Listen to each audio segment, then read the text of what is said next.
classic misdirection so that she would kind of let her guard down and be looking in the direction of somebody else. And if you're like me, you might be wondering and asking yourself in a very frustrated way, why wasn't anybody arresting Sergio? I mean, clearly the writing was on the wall, so why weren't the police at least investigating him and seeing if they could find enough evidence to charge him with something? Well, the problem was that every time the police looked closely at Sergio, something bad would happen to him. Almost like he was being targeted as well. So he would just say like, no, look, I'm a victim too. They're not just after my wife, they're after me as well. Whoever's trying to hurt Tatiana is also trying to hurt me. And he almost made it sound like he was just this innocent victim who got like the wrong place, wrong time, got caught up in it. Like these people, whoever they are, they're targeting Tatiana. And because of that, they're also targeting me.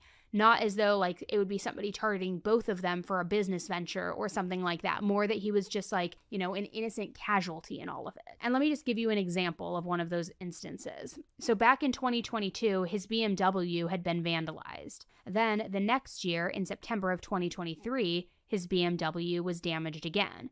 This time, somebody literally set fire to it, just like Aurora's cars. Somebody set it on fire. And this all happened at the very beginning of September, just 1 week after the August hit and run where Tatiana was almost killed in the driveway. So to hear Sergio tell it, he couldn't have been behind these attacks because he also was being attacked. According to Sergio, he also got a call one day that was very, very threatening.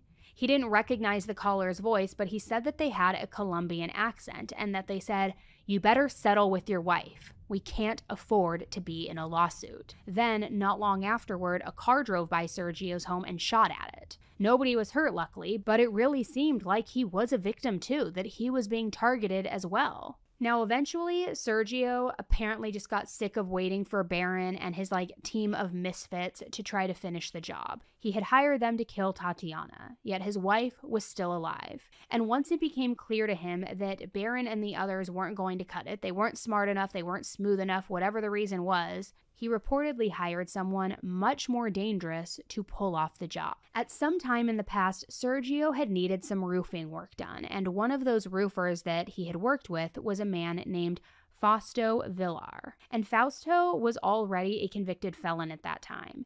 He previously spent 6 years in prison on armed robbery charges. And more importantly, he was someone who was all too happy to agree when Sergio came to him offering him money to kill Tatiana. The deal that Sergio offered him was similar to the one that he had worked out with Baron before. He wanted Fausto to build a team, to get a bunch of people to help him commit this murder, and that the whole team altogether would make $150,000 for the murder. They would also get another $150,000 on top of that if they could pull it off without anybody suspecting Sergio. Which I have a lot of thoughts about that, okay? First, let's talk about these amounts. Sergio was a millionaire, a multi-millionaire. And he was offering either $150,000 or $300,000, depending on if they did it or not, pulled it off without a hitch as a bonus.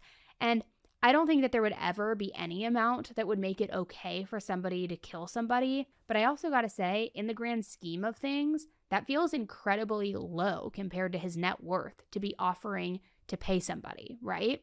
And let me just do the math on that. Let's go back to my good friend Siri. Siri, what percentage is $300,000 of $350 million?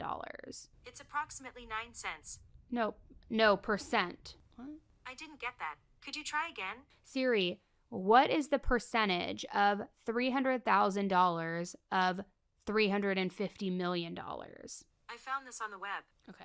This is a percentage calculator. This isn't helping me. Whatever, guys. Okay, you get what I'm trying to say, right?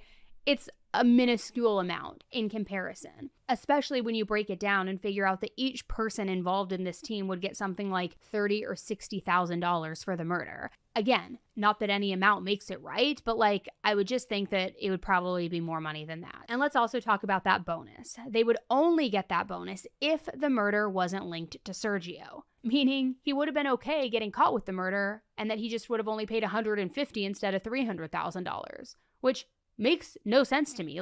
You're saying, hey, here's $150,000. If I get caught, it's okay. But if I don't get caught and if no suspicion goes on me, I'll give you $300,000. Just seems weird. So anyway, Fausto agreed to the terms and he put a team together. It included Avery Bivens, who was coordinating and planning the whole thing.